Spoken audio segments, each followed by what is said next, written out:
दोस्तों स्वागत है आपका हमारी फिर से वीडियो में। आज हम डीएलएड फर्स्ट ईयर के सिद्धांत शिक्षा के उद्देश्य विषय के बारे में चर्चा करेंगे। उसके कुछ इम्पोर्टेंट प्रश्न आज हम फिर से लेके आए हैं। आज हम बात करते हैं शिक्षा के उद्देश्य के बारे में बात कर लेते हैं। दोस्तों, रूसो के अनुसार मानव विकास की विभिन्न अवस्थाएँ कौन कौन सी हैं, वर्णन कीजिए। ये बहुत ही इम्पोर्टेंट प्रश्न है, बहुत ही इम्पोर्टेंट प्रश्न है। मैंने सभी किताब का अध्ययन किया है, उसमें ये बहुत ही इम्पोर्टेंट प्रश्न है। आज इसके बारे में हम बात कर लेते हैं। रूसो ने बालक क्रम के आधार पर पाठ्यक्रम में भेद किया।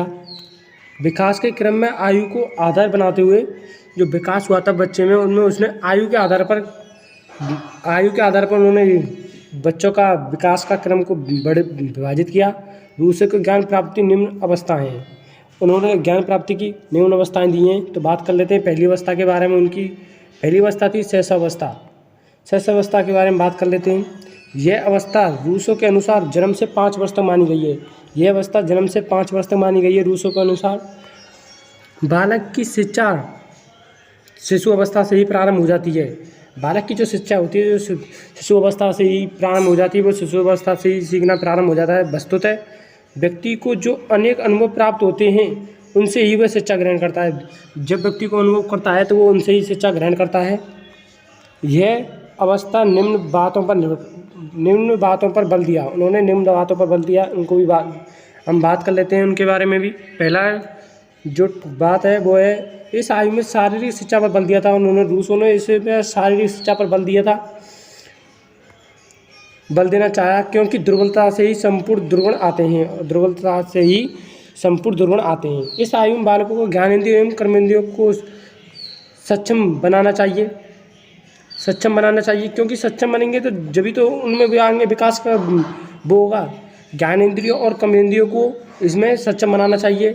इस आयु में शिक्षक बालक पर अपनी बात ना ला दे। ऐसा नहीं हो कि जो शिक्षक हो, बालक उस बात को वो नहीं करे और शिक्षक को दबाव डाल कर बच्चों को अपनी बात मानने के लिए कहे। ऐसा नहीं है। इसमें बच्चे को खुला स्वतंत्र रहना चाहिए। इस आयु में बच्चे को माँ बाप का भरपूर प्यार मिलना चाहिए, क्योंकि प्रेम से ही उनमें श्रेष्ठ संस्कार डाले जा सकते हैं। इस उम्र में जो बच्चा होता है उसको माँ बाप का भरपूर प्यार मिलना जाना चाहिए, जिससे जो माँ बाप होते हैं उस बच्चे को सही संस्कार दें और उसे खेलने के लिए भी प्रेरित किया जाए। इस अवस्था में बच्चे के लिए खेलने के लिए भी प्रेरित किया जाना चाहिए। अब बात कर लेते हैं हम अगली अवस्था के बारे में रूसो की। अब अगली अवस्था के बारे में बात कर लेते हैं। यह है बाल अवस्था। ये दूसरी अवस्था आती है। अब दूसरी अवस्था है बाल अवस्था, चाइल्डहुड। यह अवस्था 5 से 12 वर्ष तक मानी जाती है। यह अवस्था 5 से 12 वर्ष तक मानी गई है। यह अवस्था 5 से 12 वर्ष तक मानी गई है रूसो के अनुसार। इस आयु में रूसो ने निम्न सुझाव दिए हैं। तो पहले सुझाव के बारे में हम बात कर लेते हैं। रूसो बालकों के ज्ञानेंद्रियों प्रशिक्षण पर बल देता है।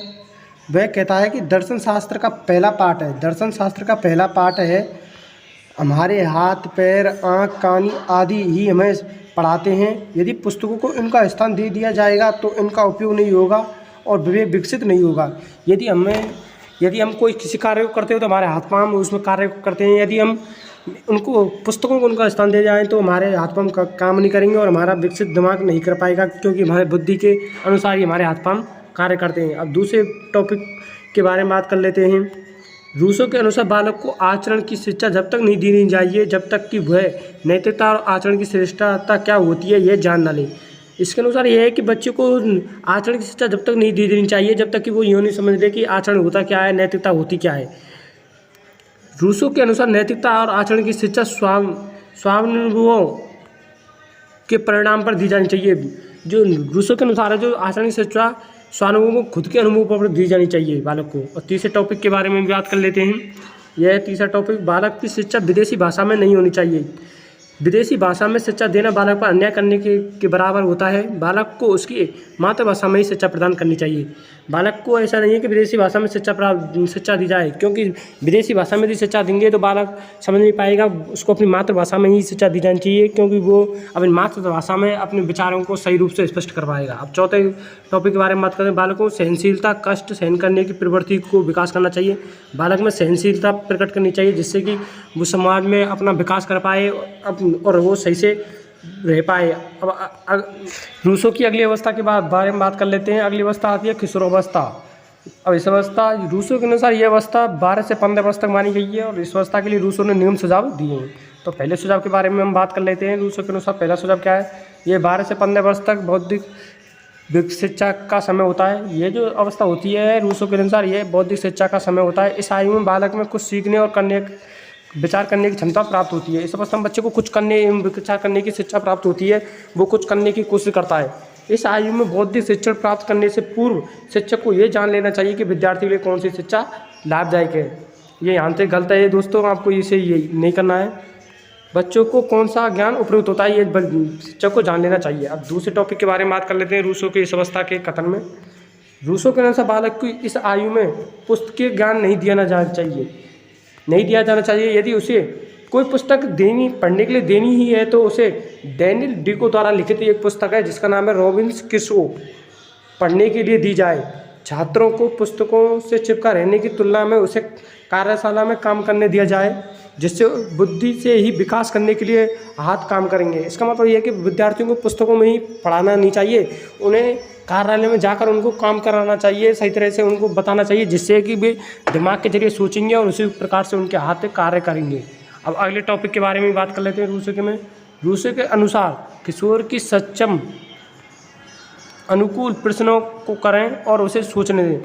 जो रूसों के अनुसार है, जो किशोर अवस्था में बच्चे को उसके अनुकूल प्रश्न दें और उसे सोचने दें। रूसों के अनुसार भूगोल विज्ञान मानचित्रों की सहायता से ना पढ़ाया जाए, क्योंकि इनका निरीक्षण करवा कर ही पढ़ाया जाए, क्योंकि इनका सही तरह से पृथ्वी के बारे में सही तरह से अभी जानकारी पूर्ण नहीं है, तो इनका हमें निरीक्षण करके ही विद्यार्थियों को पढ़ाना चाहिए। अब इसको हमें निरीक्षण करके ही पढ़ाना चाहिए। अब अगली अवस्था के बारे में बात कर लेते हैं। रूसों की अगली अवस्था आती है युवा अवस्था। युवा अवस्था के बारे में बात कर लेते हैं। यह अवस्था 15 वर्ष से 20 अवस्था तक मानी गई है।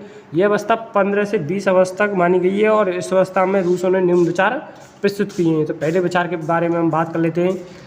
इस काल में बालक भावनात्मक, नैतिकता और धर्म विकास आवश्यक है, जिससे वह समाज में सफलतापूर्ण हो सके। क्योंकि इस अवस्था में बच्चा काफ़ी बड़ा हो जाता है, तो उसे समाज के बारे में पता होना चाहिए, उसे भावनात्मक, नैतिकता और धार्मिक विकास होना जरूरी है, जिससे वो समाज में सफलतापूर्ण रह सके।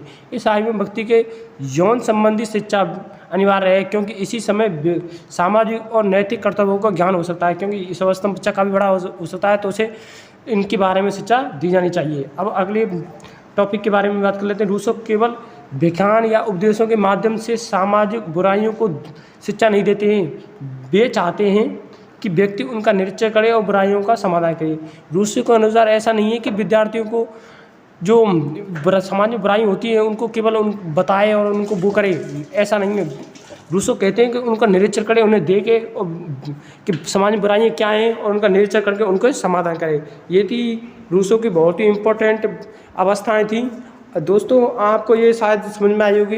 यदि आपको ये वीडियो समझ में आई है तो मुझे लाइक करें, वीडियो को कमेंट करें। यदि कोई भी इसमें सब दिक्कत आ रही है तो मुझे कमेंट करके भेज भी सकते हैं, और इस चैनल को सब्सक्राइब करें, क्योंकि इस चैनल पर ऐसी ही डीलर से संबंधित सभी डिप्लोमा से संबंधित वीडियो आती रहती हैं। जय हिंद।